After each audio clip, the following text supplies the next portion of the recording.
Hello, আসসালামু আলাইকুম viewer. কিভাবে ইসলামী ব্যাংকের একটি অ্যাকাউন্ট থেকে অন্য একটি অ্যাকাউন্টে ব্যালেন্স ট্রান্সফার করবেন সেই প্রসেসটা আজকের ভিডিওতে আপনাদেরকে দেখিয়ে দেবো। তো অনেক সময় আমাদের ইসলামী ব্যাংকের একটি অ্যাকাউন্টে টাকা থাকে, আমরা অন্য একজন অর্থাৎ আমাদের আত্মীয় স্বজন যে কোনো একজনকে টাকা সেন্ড করতে চাচ্ছি, সেক্ষেত্রে আপনি কিভাবে তার অ্যাকাউন্টে ব্যালেন্স ট্রান্সফার করবেন সেটা আজকের ভিডিওতে দেখিয়ে দিব। এক্ষেত্রে আপনাকে ইসলামী ব্যাংকে যাওয়া লাগবে না, জাস্ট আপনার যদি সেলফিন অ্যাকাউন্ট থাকে আপনি সেলফিন থেকে তার অ্যাকাউন্টে ব্যালেন্স ট্রান্সফার করতে পারবেন। প্রথমে আপনি সেলফিন অ্যাপটি ওপেন করে নেবেন। ওপেন করার পর পিন দিয়ে লগ ইন করে নেবেন। তো এখানে সেলফিনের পিন দিয়ে আপনি লগ ইন করে নেবেন। তো এক্ষেত্রে হচ্ছে আপনার ইসলামী ব্যাংকের অ্যাকাউন্টটি সেলফিনের সাথে কানেক্ট থাকতে হবে। তো আপনার অ্যাকাউন্টটি কানেক্ট রয়েছে কিনা সেটা আপনি এখানে ব্যাংক এসি থেকে দেখে নেবেন যে আপনার অ্যাকাউন্টটি কানেক্ট রয়েছে কিনা। তো এখানে দেখতে পাচ্ছেন আমার ইসলামী ব্যাংকের অ্যাকাউন্টটি এখানে কানেক্ট রয়েছে। তো এখন হচ্ছে কিভাবে আপনি ব্যালেন্স ট্রান্সফার করবেন। তো ব্যালেন্স ট্রান্সফার করার জন্য আপনি এখানে ফান্ড ট্রান্সফার অপশনে ক্লিক করবেন।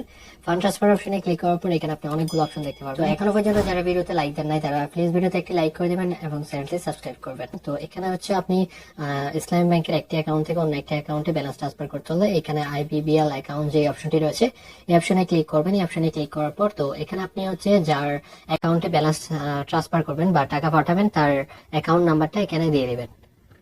তো এখানে তার অ্যাকাউন্ট নাম্বারটি দিয়ে তারপর হচ্ছে অ্যামাউন্ট দিবেন। আমি 100 টাকা দিয়েছি, আপনারা হচ্ছে যে কোনো অ্যামাউন্ট ট্রান্সফার করতে পারবেন।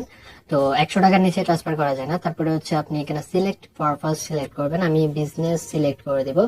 তো তারপরে হচ্ছে নোট অপশনের মধ্যে আপনি যে কোনো একটা দিয়ে দিবেন, 1 2 দিতে পারেন বা যে কোনো একটা কিছু দিতে পারেন যে কি উদ্দেশ্যে আপনি টাকা পাঠাতেছেন। তারপরে এখানে দেখতে পারবেন সেলফিন 6 ডিজিট পিন। তো এখানে আপনার সেলফিনের পিন দিয়ে দিবেন। তো পিন দেওয়ার পর উপরে আপনি এখানে যদি সেলফিন সিলেক্ট করা থাকে আপনি এখান থেকে অ্যাকাউন্ট অপশনটা সিলেক্ট করে দিবেন। অ্যাকাউন্ট অপশনটা সিলেক্ট করার পর এখানে সাবমিট বাটনে ক্লিক করবেন। সাবমিট বাটনে ক্লিক করার পর তারপরে এখানে দেখতে পারবেন আপনার নাম দেখতে পারবেন, এখানে যার নাম্বারে যে অ্যাকাউন্টে টাকা পাঠাবেন তার নাম দেখতে পারবেন। তো এখানে তার নাম দেখলে আপনি কনফার্ম হতে পারবেন যে আসলে তার ঠিক আছে, কারণ এখানে ব্যাংক অ্যাকাউন্ট নাম্বারটি ভুল হলে অন্য একটি অ্যাকাউন্টে চলে যাবে। তো এই জন্য আপনি এখানে তার নামটি ঠিক আছে কিনা সেটা দেখে নেবেন। দেন হচ্ছে এখানে আমাদের ফি কাটবে 5 টাকা। তো এখানে কনফার্ম অপশনে ক্লিক করবেন। আপনি কনফার্ম অপশনে ক্লিক করলে আপনার অ্যাকাউন্ট থেকে ওই অ্যাকাউন্টে ব্যালেন্সটি ইনস্ট্যান্টলি ট্রান্সফার হয়ে যাবে।